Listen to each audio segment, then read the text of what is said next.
大家好，我是米方，欢迎回到自制动手灭白蚁系列视频。在这个视频里，我主要介绍干末白蚁的防治。除了对付干末白蚁，我会在后面讲到室内地下白蚁的处理。这对于白蚁已经进入房子，特别是那些不着地的房子的房主，比如第二层或者更高的公寓式房子，可能有用。另外，我还会讲到飞行白蚁和飞行蚂蚁的区别。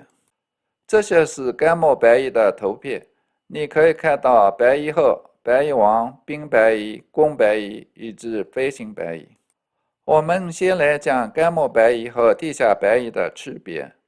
干末白蚁直接从木头缝里进入木头做窝，不再离开那块木头。地下白蚁一定要从地下开始做窝。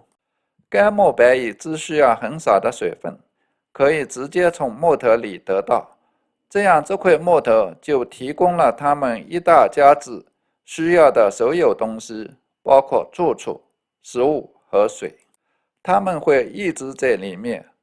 而地下白蚁需要很多水分，要从地里得到，所以地下白蚁会在地下做窝。干末白蚁在冬天很冷的地方无法生存，所以分布的区域比较小。而地下白蚁天气冷的时候可以躲在地下过冬，所以分布区域非常广。干末白蚁一窝的规模只有几千只，但是一栋房子可以有很多窝。地下白蚁一窝的规模可达200万只。干末白蚁在木头里吃出空洞，就是说不管年轮、软木、硬木都吃。地下白蚁根据年轮只吃软木，留下硬木。值得注意的是，地下白蚁也吃干木头。它们到底是哪一种白蚁？关键是要看它们的巢穴在哪里。这是干末白蚁在美国的分布图。红色或者黄色的区域是干末白蚁的活动区，这些地区同时也有非常厉害的地下白蚁，而白色的地区则不是干末白蚁的活动区。如果不是住在美国，你可以按你那里冬天的气温判断会不会有干末白蚁。如果冬天有比较长的结冰期，基本上就不会有干末白蚁。最适合干末白蚁生活的地方，应该是一年四季天气温和、空气比较潮湿的地方。夏天气温太高，也会对干末白蚁有所抑制。我估计，在美国最适合干末白蚁生长的地方，应该是在南加州沿海地区。和地下白蚁比起来，干末白蚁的防治是更加麻烦的。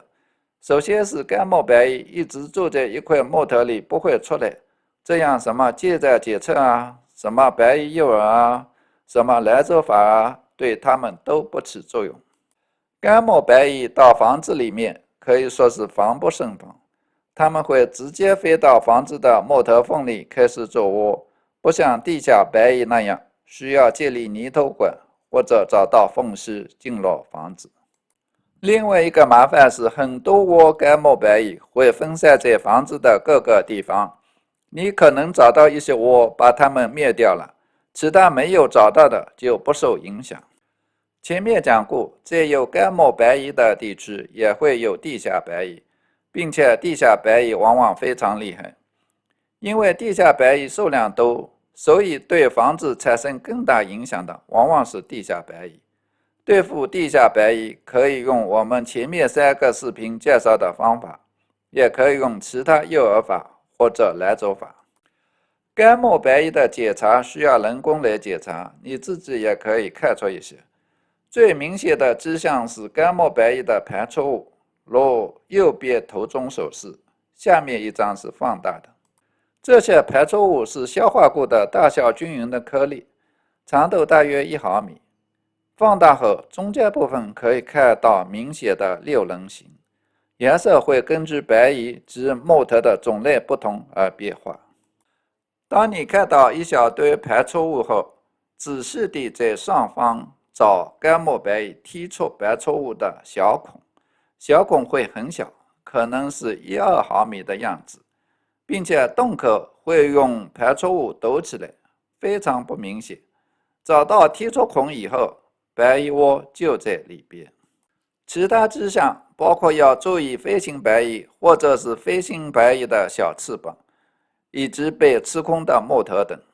因为干木白蚁一窝的数量不多，所以飞行白蚁或者小翅膀的数量也不多，可能是10几个或者更少。不像地下白蚁，飞行白蚁的数量非常多。飞行白蚁飞出原来的白蚁窝的目的是寻找伴侣和建立新的白蚁窝。如果不成功，会很快死亡；要是成功，会掉落翅膀。这些就成了白蚁是否已经入侵房子的迹象。你如果在房间里发现这些，往往表示房子已经有白蚁破坏。飞行白蚁和它们的小翅膀往往作为白蚁检查的迹象，但是很多人会把飞行白蚁和飞行蚂蚁混淆起来。这张图片指出它们之间有3个明显的区别。第一是白蚁的触角是直的，而蚂蚁的触角有拐角；二是蚂蚁有细腰，而白蚁没有；三是白蚁有2对尺寸相同的翅膀，而蚂蚁有2对大小不同的翅膀。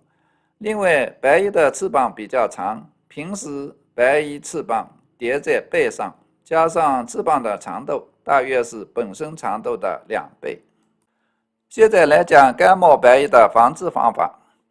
作为局部处理，我们可以找到干木白蚁筑窝的木头，再在木头上钻几个小孔，再把 Terminal Foam 喷到里边去。这样这块木头就带了毒，并且白蚁不会发现，这窝白蚁就可以被消灭了。但是我们说过，一栋房子里可能会有很多窝白蚁，经常检查和及时杀灭是防止干木白蚁造成大的破坏的有效方法。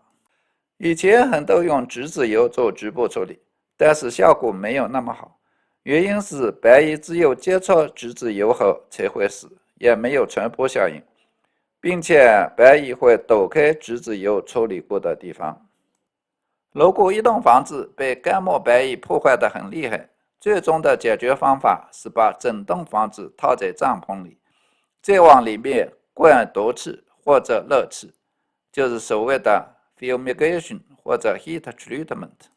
据说2种方法都可以完全杀灭白蚁，选用什么方法以及安全问题，要和实施的专业人员商量。做过帐篷以后，房子里边的白蚁会全部被杀死，新的白蚁窝还会再建立，但是一窝白蚁成长起来需要时间，大约5年内应该没有大问题。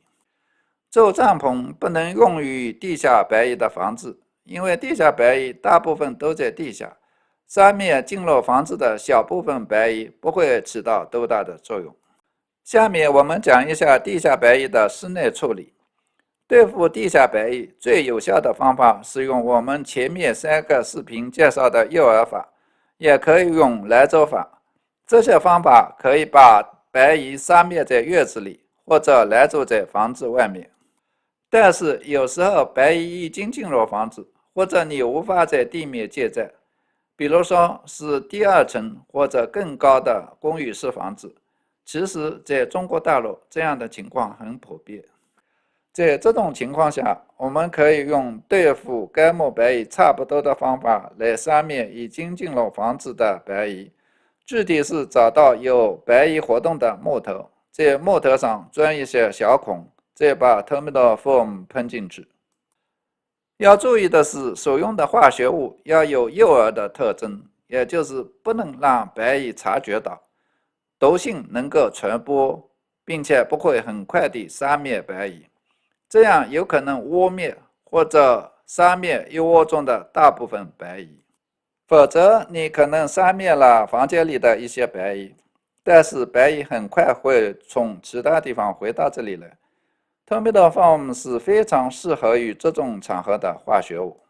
虽然 Terminal Foam 对人畜毒性不大，但是因为在室内使用，还是要尽量小心，并且遵照 Terminal Foam 罐子上的说明书使用。注意处理的时候，让小孩、宠物和没有必要在场的人离开现场，直到化学物干了。保持房间通风，使用防护手套，把化学物喷在木头里边。完工后，清除多余的化学物，清洗沾到皮肤和衣服上的化学物等等。